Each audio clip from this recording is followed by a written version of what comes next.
মোহাম্মদ, এই কথাটা, এই আয়াতটা আসলেই চোখ দিয়ে পানি বের হয়ে যাবে। ইন্নী লা আজিদু রিহা ইউসুফ, আমি ইউসুফের গন্ধ পাচ্ছি। আর মানুষ বলছে আপনি পাগল হয়ে গেছেন, কতদিন আগে ইউসুফ চলে গেল, আপনি ইউসুফের কথা বলতে বলতে বলতে বলতে চোখ বন্ধ করে ফেললেন কাঁদতে কাঁদতে, এখন বলছেন ইউসুফের গন্ধ পাচ্ছেন। সুবহানাল্লাহ।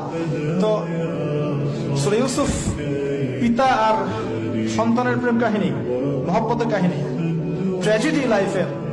ভাইদের ষড়যন্ত্রে চলে গেলেন কূপে, কূপ থেকে রাজপ্রাসাদে, রাজপ্রাসাদ থেকে জেলখানায়। জেনার আহ্বান করছে তাকে, তিনি বলছেন মাআযাল্লাহ, আমি আল্লাহর কাছে আশ্রয় প্রার্থনা করছি। এখানে আমরা সূরা ইউসুফ পড়তে গিয়ে ইউসুফ আলাইহিস সালামের বাহ্যিক সৌন্দর্য নিয়ে কথা বলি, তার চরিত্র, তার বাহ্যিক সৌন্দর্য অনেক বেশি সুন্দর। সূরা ইউসুফ আলাইহিস সালামের এই যে জেনা থেকে মুক্ত থাকার শিক্ষা, এটা যদি আমাদের যুব সমাজ নিতে পারে, ইনশাআল্লাহ অর্ধেক কাজ হয়ে যাবে ইনশাআল্লাহ।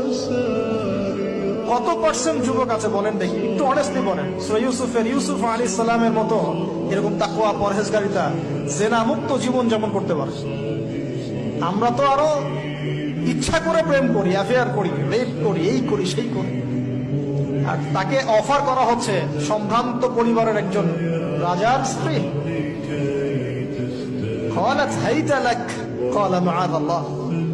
তাহলে এই মহামানব জীবন থেকে শিক্ষা আছে।